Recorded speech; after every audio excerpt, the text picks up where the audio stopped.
నిజంగా ప్రభువుని నమ్మితే ముందు మనము చేయాల్సిన పని ఏంటో తెలుసా? నెమ్మది కలిగి జీవించాలి. నువ్వు సరి చేసుకోలేనప్పుడు నీ ఎదుటివానికి నువ్వు ఎలా చెప్తావు? ముందు మారాలనే ప్రతి ఒక్కడికి మనం చెప్పడం కాదు.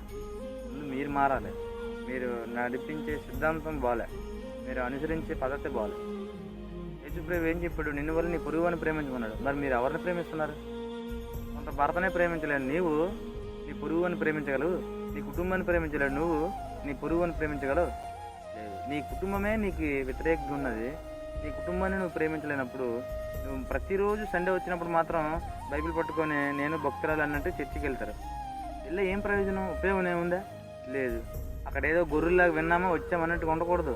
లేదా నామకార్థంగా వెళ్ళామా ఆ లాల్ మెప్పు కోసమో లేదా తీలు మెప్పు కోసమో ఆ లాల్ చూస్తే మనం క్రైస్తవులు అనిపించుకోవడానికి వెళ్ళకూడదు. నువ్వు వెళ్ళావనంటే క్రీస్తు కొరకు వెళ్ళాలి. క్రీస్తు కొరకు వెళ్ళావనంటే క్రీస్తు చెప్పినవి కంపల్సరీగా ఆచరించాలి. మరి ఆచరిస్తున్నారా మీ జీవితంలోనే? గమనించుకోండి ఒకసారి. మరి అవేవి లేవు. కానీ మీలో ఉన్నవి ఏంటి తెలుసా? తగ్గింపుతనం తప్పించి మిగతావన్నీ ఉన్నాయి. గర్వము, అసూయ, కోపము, ఇతరులపై చాడీలు చెప్పడము, అహంకారము, అహంబలం, నాదే గర్వము, నాదే రాజ్యం అన్నట్టుగా మీరు ఉంటున్నారు. దేవుడికి ఈ విధంగా ఉండడం నచ్చదు. మీరు క్రైస్తవులు అనబడిన వారే, మళ్ళీ చర్చికి వెళ్ళిన వారే. ప్రతి సండే మిస్ అవ్వకుండా వెళ్తారు, ప్రతి ఫ్రైడే కూడా వెళ్తారు. మరి ఏం ప్రయోజనం మరి అయ్యా అంటే ఉపయోగం ఏం లేదు. ఏదో ఉంది, ఆయాసము దుఃఖమే. ఆఖరికి ఏముంది? ఒకడు బాగా సిగరెట్ కాల్చి ఊపిరితిత్తులు పోనీ అనుకోండి, ఆడికి మిగిలింది ఏముంది?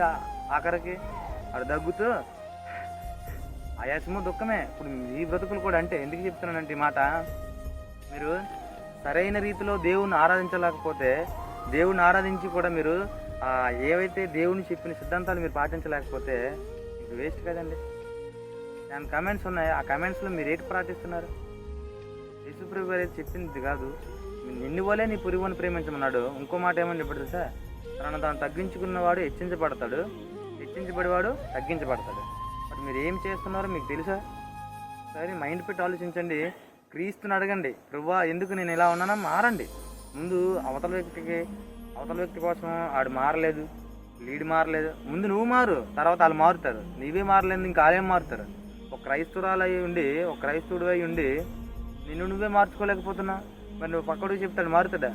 ఏ ఉద్దేశంతో మారమని చెప్తున్నావు? నువ్వు సువార్తకి వెళ్తావు మైకొట్టుకొని, సువార్తకి వెళ్ళినప్పుడు అవతలడికి చెప్తావు రండి యేసు ప్రభు అందరికీ దేవుడు అని చెప్తావు, లేదా ప్రభు మా అందరి కోసం ప్రాణం పెట్టాడని చెప్తావు. మరి అవతల వ్యక్తి ఏ మాటలు బట్టి నమ్మాలి? నువ్వు చేసేవన్నీ డొల్ల పనులు, చెప్పేవన్నీ నీతి కబుర్లా. దేవుడు ఒప్పుకుంటాడా? ప్రజలు ఒప్పుకుంటారా? అందుకే ముందు నిన్ను వలే నీ పొరుగు అని ప్రేమించడం నేర్చుకొని ఏదైతే గర్వము, అహంకారము ప్రకటన గ్రంథంలో ఉంది. గర్విష్ఠులు, అహంకారులు, అబద్ధకులు, వ్యభిచారులు, విగ్రహాధికులు, దొంగతనం చేయవారు వీళ్ళందరట అగ్నిగంధకంలో నిత్యము పడవేయబడతారు.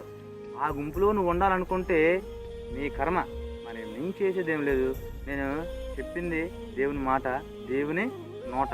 ఎందుకు చెప్తున్నానంటే ఈ మాట, మీరు చేసిందంతా కూడా వెళ్తున్నారు బాగుంది, కానీ దాన్ని అనుసరించట్లేదు. చర్చికి వెళ్తున్నారు బాగుంది, వింటున్నారు బాగుంది, కానీ వినినది ఇక్కడిలోకి వెళ్ళట్లేదు, ఇక్కడి నుంచి ఇక్కడిలోకి వెళ్ళిపోతుంది. మరి అలాంటప్పుడు ఏం ప్రయోజనం? గుర్తుపెట్టుకో, ముందు నిన్ను వలే నీ పొరుగుని ప్రేమించు. ముందు నీలో ఉన్న అహము, గర్వము అవన్నీ దించి అప్పుడు ప్రభువుని అడుగు. ప్రభువా ఏంటి, నేను ఇన్ని సంవత్సరాల పాటు చర్చికి వెళ్తున్నాను కదా, మరి నాలో ఎందుకు ఈ గర్వం ఉంది, ఎందుకు ఈ కోపం ఉంది అని అడుగు. దేవుడు మారుస్తాడు. మనందరినీ దేవుడు మార్చును గాక. ఆమేన్. హల్లెలూయా.